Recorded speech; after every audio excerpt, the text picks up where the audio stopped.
আজকের রেসিপি হলো প্রন মোমো। চলো প্রন মোমো তৈরি করে নিই। তার জন্য তো চিংড়ি মাছ লাগছেই। নিয়ে নিয়েছি চিংড়ি মাছ। এখানে 200 গ্রাম চিংড়ি মাছ আছে। সেটাকে ধুয়ে বেছে পরিষ্কার করে নিয়ে মিক্সার জারের মধ্যে পেস্ট করে নিলাম। পেস্ট করে নিয়ে এটাকে সমস্ত চিংড়ি মাছগুলো এর মধ্যে নিয়ে নেব। নিয়ে এর মধ্যে কিছু উপকরণ মিশিয়ে নেব। যেমন ধরো পেঁয়াজ কুচি, একটা পেঁয়াজকে খুব ভালো করে কুচি করে নিয়েছি। নিয়ে 1 চামচ রসুন কুচি দিয়ে দিলাম। আর দিয়ে দিলাম ঝালের জন্য কাঁচা লঙ্কা কুচি। আর দিয়ে দেবো পেঁয়াজ পাতা। তোমরা তো জানোই এই পেঁয়াজ পাতা আমার ছাদ বাগান থেকে নেওয়া। ছাদ বাগানে পেঁয়াজ পাতা হয়েছিল আর সেখান থেকেই দিয়ে দিলাম। আর দিয়ে দিলাম 1 চামচ ভিনিগার, 1 চামচ সয়া সস, আর দিলাম গোলমরিচ গুঁড়ো, আর দেবো স্বাদ মতো নুন। এবার এটাকে দিয়ে ভালো করে মাখিয়ে কিছুক্ষণের জন্য ম্যারিনেট করে রেখে দেবো। দিয়ে এবার নেক্সট প্রিপারেশনের জন্য চলে যাই। চলো, তোমরা তো আগেই দেখেছিলে যে এখানে 2 রকম কালারের আমি মোমো তৈরি করেছি। তার জন্য লাল রং করেছি। লাল রংটার জন্য আমি ব্যবহার করেছি বিটটা আমি আগে থেকে সেদ্ধ করে নিয়েছিলাম। নিয়ে সেটাকে পেস্ট করে পিউরি বানিয়ে নিলাম। আর সাদাটার জন্য তো নর্মাল ময়দা যেমন মাখে নুন দিয়ে ময়দাটা মেখে নিলাম। এইবার তৈরি করে নেব লালটার জন্য বিটের পিউরিটা ময়দার মধ্যে 2 চামচ দিয়ে দিলাম।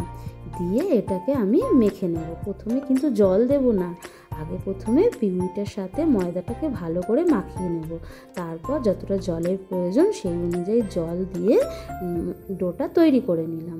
এইবার চলো কিভাবে তৈরি করছি দেখে নিই। কিছুটা করে লেচি কেটে নিলাম।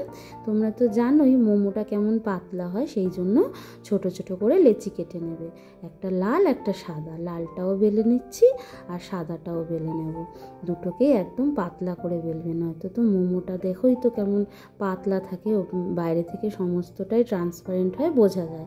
এইভাবে দেখো কেটে নিচ্ছি। ডিজাইন অনুযায়ী তোমরা যেমন ডিজাইন করবে সেই অনুযায়ী তোমাদের লালটা উপরে দেবে না সাদাটা উপরে দেবে, সেই অনুযায়ী করবে। আমি তো ওপরে লালটা দিয়েছিলাম, তাই লালটাকে ভাঁজ করে নিলাম। ভাঁজ করে এইভাবে চাকুর সাহায্যে কিছুটা পোর্শন কেটে নেব। অল্প ছোট্ট করে কাটবে, যাতে বেশি বড় গোল না হয়। দেখো ঠিক এই রকম হবে। এরপরে এইটাকে দেব নিচে, এর ওপর দিয়ে দেবো সাদা লুচিটা দিয়ে ধারগুলোকে আমরা একটু ধীরে ধীরে চেপে বন্ধ করে দেবো। আর একটা কথা বলি কি, যখন তোমরা এগুলোকে বেলবে না, তেল দিয়ে বেলবে, ময়দা দিয়ে বেলবে না। তেল দিয়ে বেললে হবে কি একটার গায়ে একটা লেগে যাবে না। এবার কিছুটা পোর্শন নিয়ে নিলাম পুরটাকে। এবার এটাকে বন্ধ করব, যেরকম আমরা মোমো তৈরি করার সময় এরকম কুচি দিয়ে বন্ধ করি। তোমরা তো সবাই পারো মোমোটা কিভাবে বন্ধ করতে হয়। এইভাবে কুচি দিয়ে এটাকে আমরা বন্ধ করে দেবো।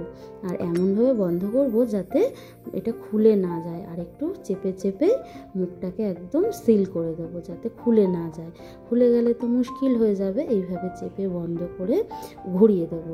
ঘুরিয়ে দিয়ে যে রেড পোর্শনটা, এটাকে দেখো সাদাটা মানে বেরিয়ে যাবে, মানে আলাদা হয়ে যাবে, আর লালটাও আলাদা হয়ে যাবে। দেখো ধীরে ধীরে এইভাবে খুলে নেব। এটা কিন্তু খুলতে কোনোই মুশকিল হবে না, কারণ কি তেল দিয়ে বেলা তো একদম খুলে যাবে। দেখো ধীরে ধীরে এইভাবে টেনে এটাকে আমি খুলে নেব, একটু বাটি শেপ করে নেব। আর ওপর পোর্শনেও কিছুটা চিংড়ির পুরটা আমি এখানে ব্যবহার করব। তোমরা তো অনেকেই তো মোমো তো খেয়েছোই, যেটা তোমার চিকেন দিয়ে হয়, কিন্তু এই রকম চিংড়ি মাছ দিয়ে একবার করে দেখো, অসাধারণ খেতে লাগবে। আর ওপর পোর্শনে না পুরটা একটু কম দেবে, কারণ কি দেখো বাটিটা তো ওপরটা একটু ছোট, তাই। আর ভাঁজটা দেখো প্রথমে যে পোর্শনটা মানে একদম সামনের দিকটা প্রথমে একটু চেপে দেবে, দিয়ে ধার দুটো এইভাবে মিলিয়ে দেবে। দেখো ভালো করে একটু লক্ষ্য করো। দেখো ওপর এটাকে আমি তুলে এইভাবে দিচ্ছি, আর দুটো ধার এইভাবে চেপে দিচ্ছি। আবারও দেখো এরকম উপর দিকে তুলে দিয়ে দুটো ধার এইভাবে বন্ধ করে দিলাম। কোনোই কঠিন না, একটু মন দিয়ে দেখবে তাহলেই ভাঁজটা বুঝতে পারবে। আর তোমাদের বাড়ি দেখো কত সুন্দর লাগছে। আর তোমাদের বাড়ির বাচ্চাদের যখন এইভাবে দেবে না, ওরা দারুণভাবে খাবে। আর ওরা তো অনেকেই ছোট বাচ্চারাদের বিট তোমরা খাওয়াতে পারো না, যদি এইভাবে খাইয়ে দাও না, ওরা একদম বুঝতেই পারবে না, একদম বিটটাও খেয়ে নেবে আর তোমাদের কোনো ঝামেলাও হবে না। আর এবারে দেখো এই ডিজাইনটা একটু উল্টোটা করছি, মানে ওটাতে যেমন রেডটা উপরে দিয়েছিলাম একটা তেমন হোয়াইটটাও করে দেবো। আর দেখো এইভাবে করে ছোট্ট করে কেটে নিলাম, নিয়ে যে যেই লুচিটা কেটেছি সেটা নিচে দেবো, আর যেটা কাটিনি সেটা ওপরে দেবো। মানে সাদাটা এখানে নিচে দিলাম আর লালটা ওপরে দিলাম। আর লালটার মধ্যে দিয়ে দেবো একটু পুরটাকেও আমি যেমন মোমো আগেরটা করলাম ঠিক এইভাবেই কুচি দিয়ে দিয়ে বন্ধ করে নেব। আর তোমাদের যদি মনে হয় যে এইভাবে তো করা সম্ভব না, তো তোমরা সিঙ্গেল করেও করতে পারো, কিন্তু এইভাবে করলে না দুর্দান্ত দেখতে লাগে, অসম্ভব সুন্দর লাগে। আমার তো দারুণ লাগে, আমার মেয়ে তো খুবই ভালোবাসে খেতে। তো মাঝে মাঝে আমি এরকম ভেজ মোমো তৈরি করে থাকি। সবসময় তো আর প্রন দিয়ে বলো চিকেন দিয়ে তৈরি করা হয় না, মাঝে মাঝে ভেজ মোমোও তৈরি করে দিই। দেখো এইভাবে ধীরে ধীরে করে এটাকেও আমি খুলে নিলাম। আগেরটা যেমন রেডটা ওপরে ছিল, দেখো এটা হোয়াইটটা ওপরে চলে গেল। আর দেখো কেমন দুটো মোমো একসাথে তৈরি হয়ে যাচ্ছে, কোনো ঝামেলা নেই, তাড়াতাড়ি হয়ে যায়, বরঞ্চ একসাথে দুটো মোমো তৈরি হয়ে গেল। এইভাবে বাটির মতন করে ওপর অংশটায় আবারও পুর দিয়ে দিলাম, দিয়ে আবারও একটু ভাঁজটা একটু লক্ষ্য করো, কোনো কঠিন না, খুবই ঝটপট করে হয়ে যাবে। তোমাদের একটু মনে হতে পারে যে কঠিন, কিন্তু দেখো একদম যেটা একদম নিচের দিকে থাকছে সেটাকে চেপে দিলাম, দিয়ে এভাবে তুলে দিয়ে দুটো ধার এইভাবে একসাথে আমি চেপে বন্ধ করে দিচ্ছি। একটু লক্ষ্য করলেই বুঝতে পারবে, কোনোই কঠিন বিষয় নয়।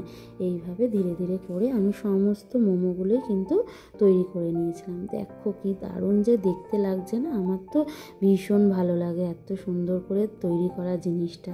আর দেখো এরপরে তো এগুলোকে স্টিম করে নেওয়ার পালা, তার জন্য আমি রাইস কুকারে একটু জল গরম বসিয়ে দিয়েছিলাম আগে থেকেই। আর সমস্ত মোমোগুলো এইভাবে সাজিয়ে দেবো। আর তোমরা যাদের কাছে মোমো মেকার আছে তারা ওইভাবে তৈরি করবে, আর নয়তো হাঁড়িতে জল বসিয়ে ছিদ্রযুক্ত থালা দিয়েও স্টিম করে নিতে পারো। আর 10 মিনিট পরে দেখো সমস্ত মোমোগুলো ভাপানো সেদ্ধ হয়ে গেছে। আর এই মোমোগুলো আমি সার্ভ করব। দেখো সমস্ত মোমোগুলো তুলে নিচ্ছি, আর দিয়ে দেবো টমেটো কেচাপ আর মেয়োনিজ, ব্যাস তৈরি হয়ে গেল।